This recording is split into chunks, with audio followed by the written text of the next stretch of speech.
This is Agriculture Today, and I'm Samantha Bennett with the K-State Radio Network.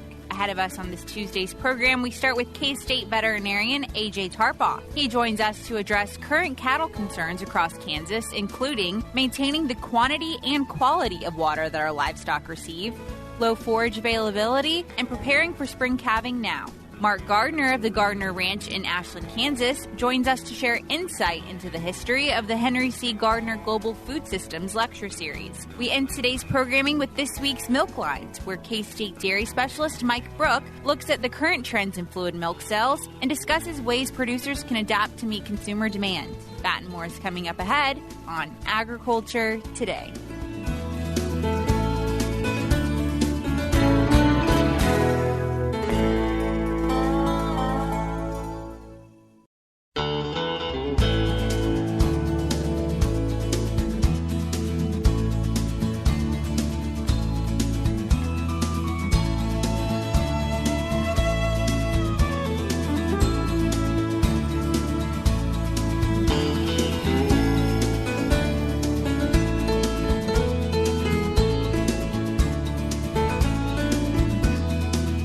This is Agriculture Today. We are back now with K-State beef veterinarian A.J. Tarpoff, and today we're going to cover some current cattle concerns. So, A.J., thanks for joining us. Yeah, pleasure to be here today. Absolutely. Well, let's get into it. First and foremost, the importance of livestock and water. Water's the number one most important nutrient, and for cattle producers across the state of Kansas, we have some concerns with water availability right now.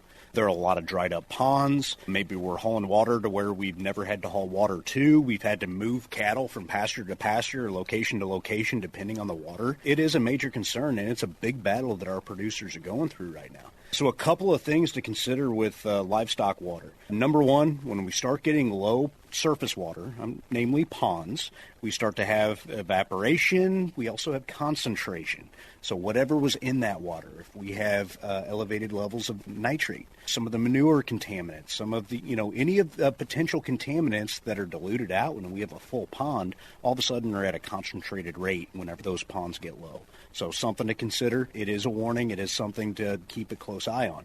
Number two, with livestock water availability is many producers are hauling water, and they may not have had to haul water before, or at least in the recent history. So some of our cattle producers are very well versed and very well set up to haul water to stocks, things like that, but some of our drought-stricken areas are not quite as prepared.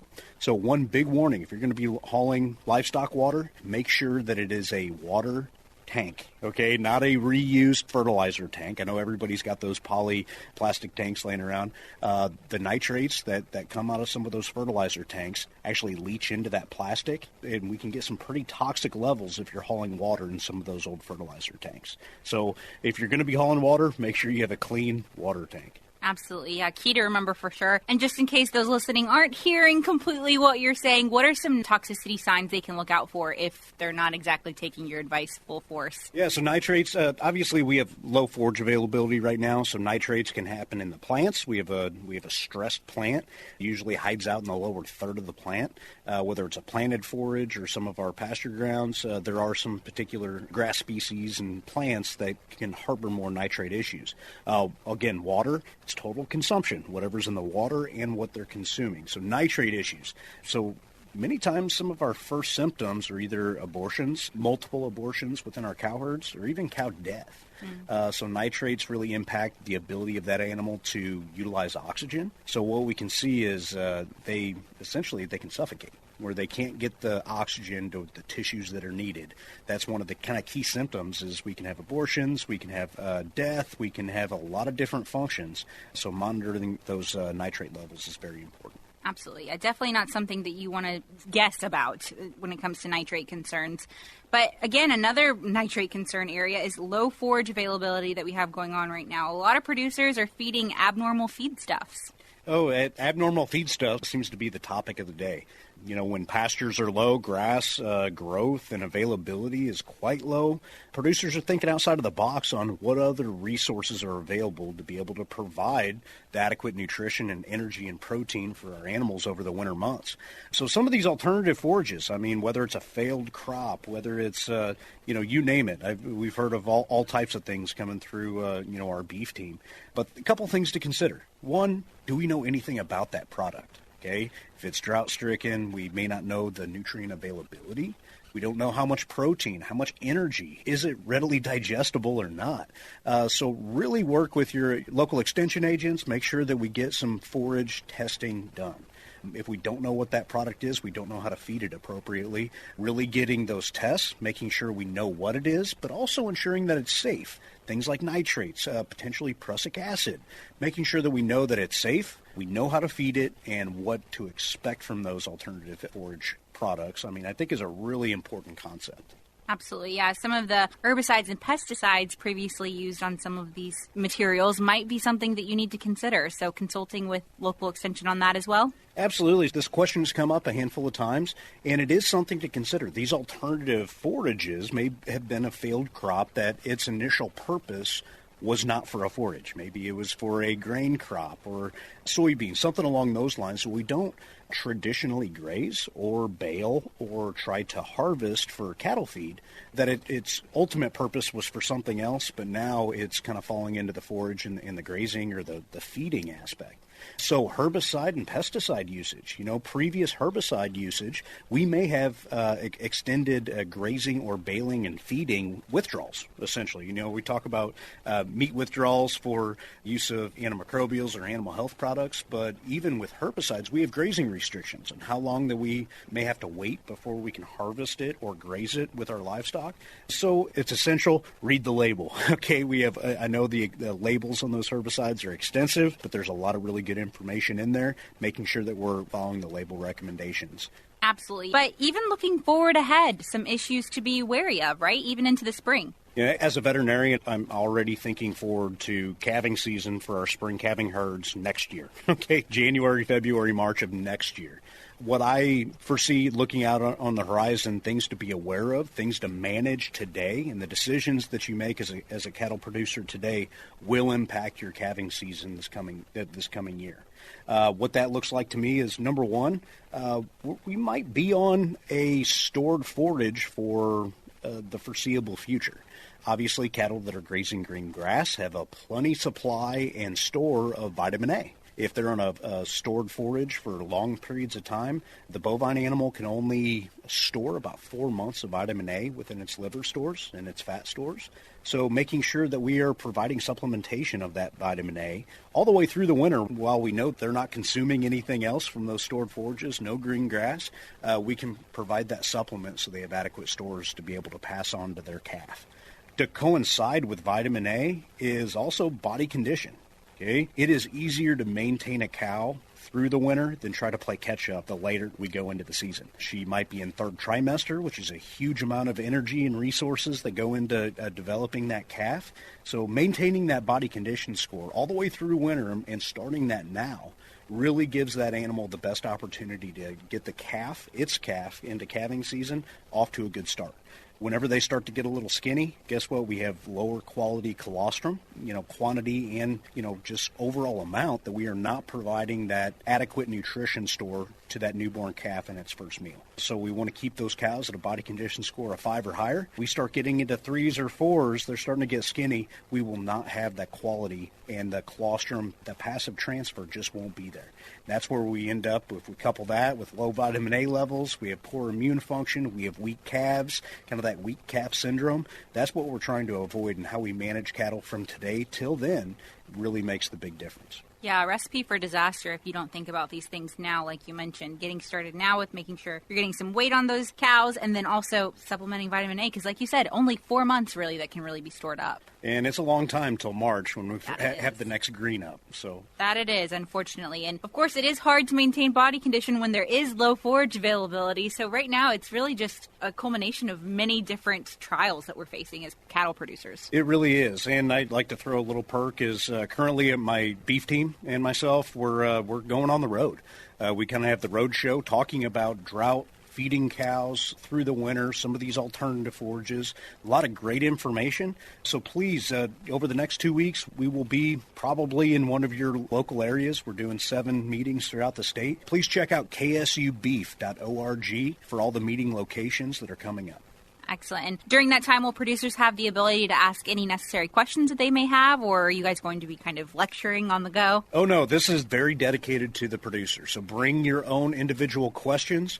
Obviously, we have the big picture stuff we need to cover, but there'll be plenty of time for Q&A. Bring your questions. We'll have a team that are ready to be able to answer those questions for you. Excellent. Well, definitely encouraging listeners to take advantage of that opportunity. We have an amazing beef team here at K-State, and like AJ said, more than willing and happy to answer any questions or concerns you may have. But AJ, as always, thank you so much for your time today. Thank you. Absolutely. Once again, that was AJ Tarpoff. He is a K-State beef veterinarian covering current cattle concerns. Before we cut to a short break, still ahead, Agriculture Today is honored to be joined by Mark Gardiner of the Gardiner Angus Ranch in Ashland, Kansas. He's joining us to share insight into the history of the Henry C. Gardiner Global Food Systems Lecture Series. He shares that the series honors the legacy of his late father's ideals, his family's deep and long-running connection to K-State, as well as the significance of the speakers that have been a part of the series over the years. We'll also end with this week's Milk Lines, where K-State dairy specialist Mike Brouk looks at current trends in fluid milk sales and discusses ways producers can adapt to meet consumer demand. Once again, all of that and more is still ahead of us on this Tuesday, so stay tuned for that and more ahead. If you happen to be one of the many that choose to listen to Agriculture Today over the airwaves with one of our radio partners, and you find yourself at a stopping point where you're being pulled away from your radio, feel free to continue listening to today's programming later as a podcast. We are available as a podcast anywhere where podcasts can be found. Simply search Agriculture Today, Kansas State, and you should find us there. Like I mentioned, all of that is still to come here ahead on Agriculture Today.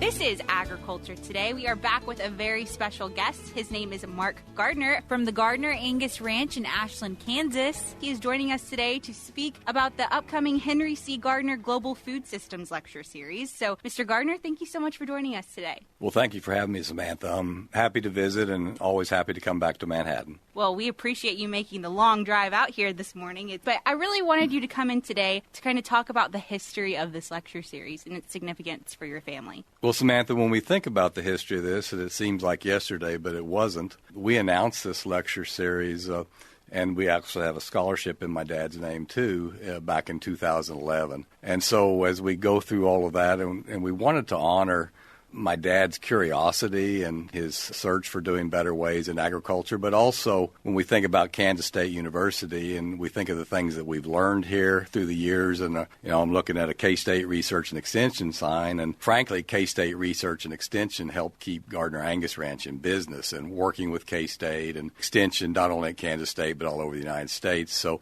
we wanted to bring honor and discussion of timely topics to Kansas State and not only honor Henry's legacy but honor Kansas State's legacy.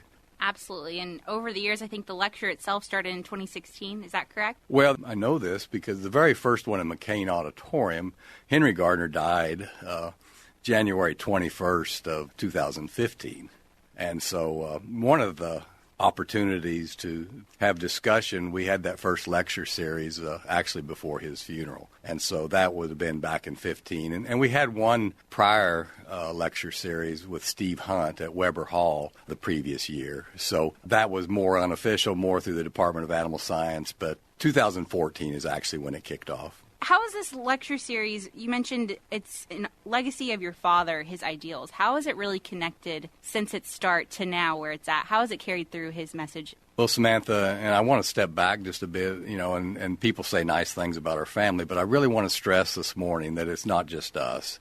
I looked it up on the way up here and kind of researched it, but there's been over 400 family and friends and customers of our family that have contributed to this fund. And so when we look at the discussion and we look at the lectures, we've had everything from, Robert Fraley to talk about GMOs and Sarah Minker to talk about grow intelligence. And we've got Beth Ford coming up here and some more food discussion here in a week or so. And we've had some criticism and some discussion, but that's what we want. We do live in the world. We don't live on an island, and we need to engage in these conversations, and we need to lead these conversations because the facts are friendly, and we need to provide the facts. And when we're doing something that's not appropriate, we need to learn and change. And so I think when we look at the lecture series and the discussion, we had Dr. Famiglietti from UC Davis, and he's the water expert, and that brought some discussion, some collaboration with scientists here at Kansas State on how to do some things with water and working with the Ogallala Aquifer and things like that. Sarah Minker wouldn't take any gratuity, but what she did do was take all the students at Kansas State and enrolled them and have access to their Grow Intelligence system. And, one thing, it's a fun fact, but we smile about it. Sarah Minker was on the cover of Time magazine in just the past year. And so these are people that are very successful in their areas, but what has been the overwhelmingly fun thing for me to learn is they've been very good people, and they've been very accessible to our students and to our faculty, to our producers here in Kansas. And when we look at how this has affected not only the community of Manhattan and Kansas, but maybe even to a greater perspective, the United States and the world, to have those discussions, to have those topics. And, you and I may not agree on everything, but if we talk to each other, we can probably get to a better place. And I think that the lecture series has done a good job of accomplishing that. Absolutely. And what a precedent it sets for our students here at K-State, too, to have something like this available and accessible to them and to learn from. I mean, its impacts, I'm sure, go way past just their experiences here at K-State, but into their careers, too. Oh, so true. And when they have that access and, like to see a Sarah Minker, she's just a person. They're just people, and they're good people.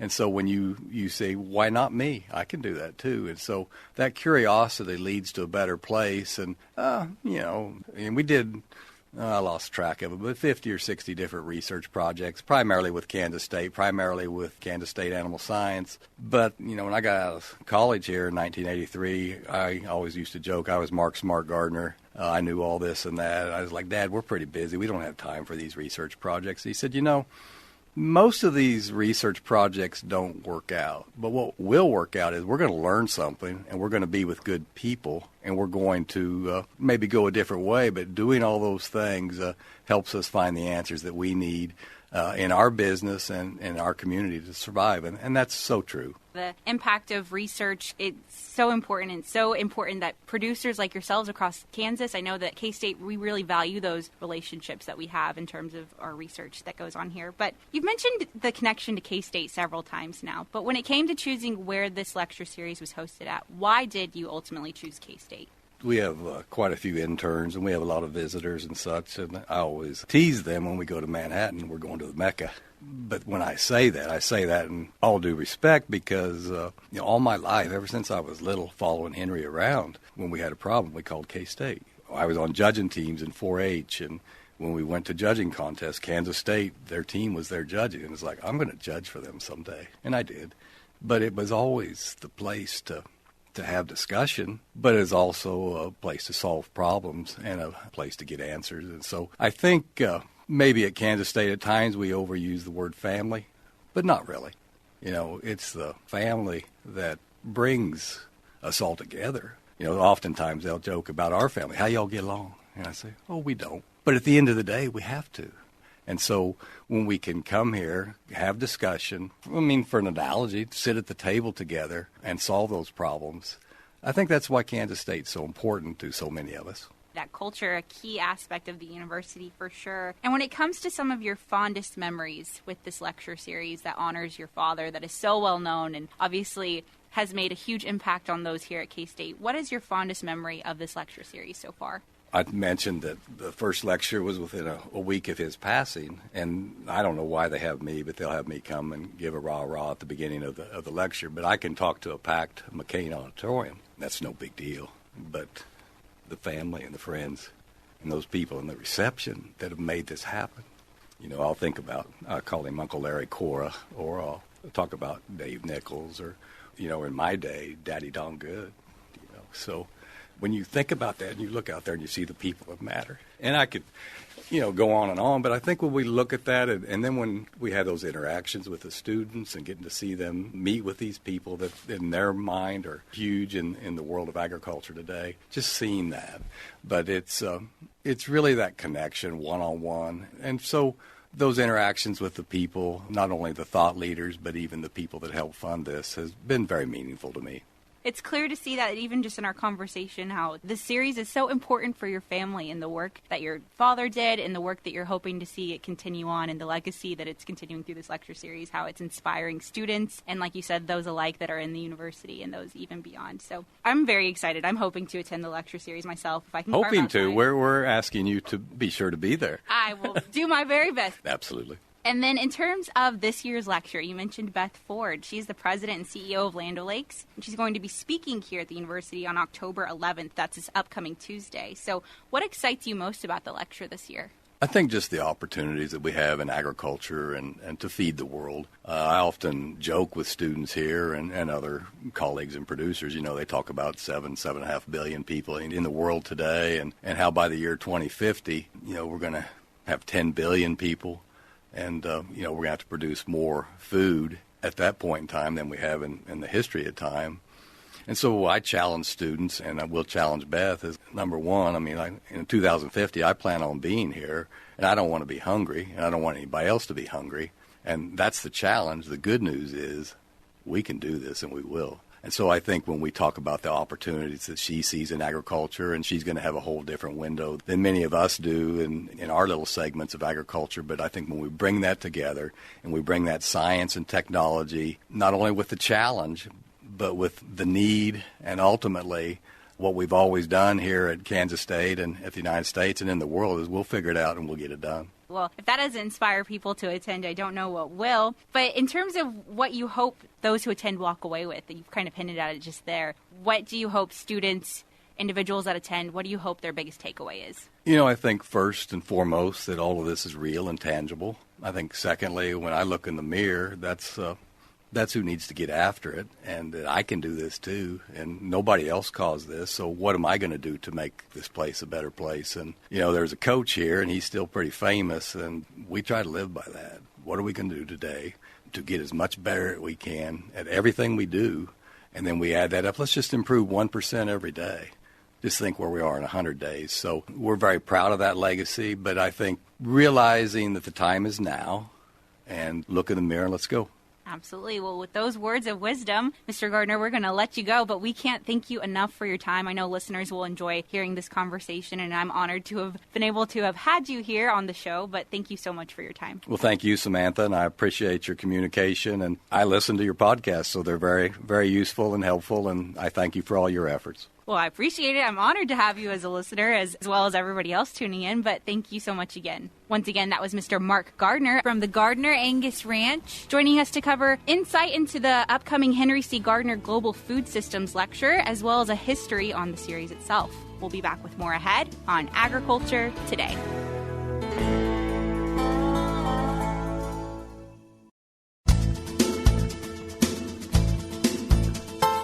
This is Agriculture Today. Along with Samantha Bennett, I'm Jeff Wickman. As consumer preferences and market trends change, dairy producers must be able to adapt. K-State dairy specialist Mike Brouk says that fluid milk sales data indicates that whole milk sales are beginning to decline. However, he says consumers are viewing fat and milk fat in a more positive light as a source of nutrition. That's the focus for this week's Milk Lines. Today I went to visit with our Kansas dairy producers and, just the general public about what we do in terms of fluid milk sales here in the Central Order. Central Order, about 35% of our milk actually goes into fluid production. So this does pertain to what we see in terms of our price on our farms here in Kansas, because that's important in the price calculation for on-farm milk sales. It's also important that we understand what consumers are choosing when they go to the grocery store. So as we look at fluid milk sales across the United States, some of the trends that we see are actually not positive. Fluid milk sales kind of were pretty stable through about 2009. However, in 2009 and then coming forward, we've seen a steady decrease in fluid milk sales, and that includes all fluid milk, things like whole milk, lower fat milk, skim milk, flavored milk, buttered milk, and flavored whole milk is a separate category in the way they keep the statistics. So since 2009, fluid milk sales in total have actually decreased about 19.7%. across the United States, which is a pretty significant drop when you think about the overall milk production that we've had in the United States has actually been increasing during that time, and a major way that we market that milk has actually been declining during that time. So as you think about that, and we look at these different types of milk that we sell, there's some significant trends out there that might help us market more fluid milk in the future. So number one takeaway that I've gotten from the data that I've reviewed recently is that whole milk sales were making some gains from about 2015, 2016 through about 2020, 2021. But since then, we've actually seen a decline in whole milk. So as you think about that, why did that happen? Well, there's been a lot of changes in how we view fat, and particularly milk fat, when it comes to human nutrition. And rather than being seen in a very negative light, it's probably seen in a more positive light today. So as a result of that, I think there's been a little bit of shift in what consumers want when they look at buying beverage milk. So what does this mean for our Kansas dairy producers? Well, again, about a third of our milk is sold in the fluid form in the central order, and it is important to our pricing structure and prices that we see on our own dairy farms. So some of the things that you need to think about as a dairy producer is maybe how could you increase the consumption of fluid milk in your own community. So there are things that you could do, going to the grocery store and having samples of different types of milk available for consumers to taste. You know, it's surprising. Sometimes people have never had the taste of something like root beer milk if it's available in the store, or even some of the chocolate milks. There's differences in how those taste as well. Sometimes a premium chocolate milk to many consumers is going to have a much better flavor to it than a cheaper brand. Some consumers that are used to maybe consuming skim milk, maybe they should try some 1% or 2% milk. They might like the flavor of that much better than some of the other choices that they're making. Trying to help in the schools with education programs is another way to increase fluid milk consumption by encouraging sports teams to utilize some flavored milk after hard practices or after games. Various ways that we can help schools with donations and things to increase the amount of fluid milk going into those types of programs, which likely will result in increased purchases by their families as they try to provide snacks and things after additional practices. This is Mike Brouk with K-State Research and Extension, encouraging our dairy producers and communities to understand that fluid milk sales are an important part of what we do in the dairy industry. We have a very wholesome product that does have some very positive health benefits. Thanks, Mike. And that's all for the Tuesday edition of Agriculture Today. For Samantha Bennett, I'm Jeff Wickman. This is the K-State Radio Network.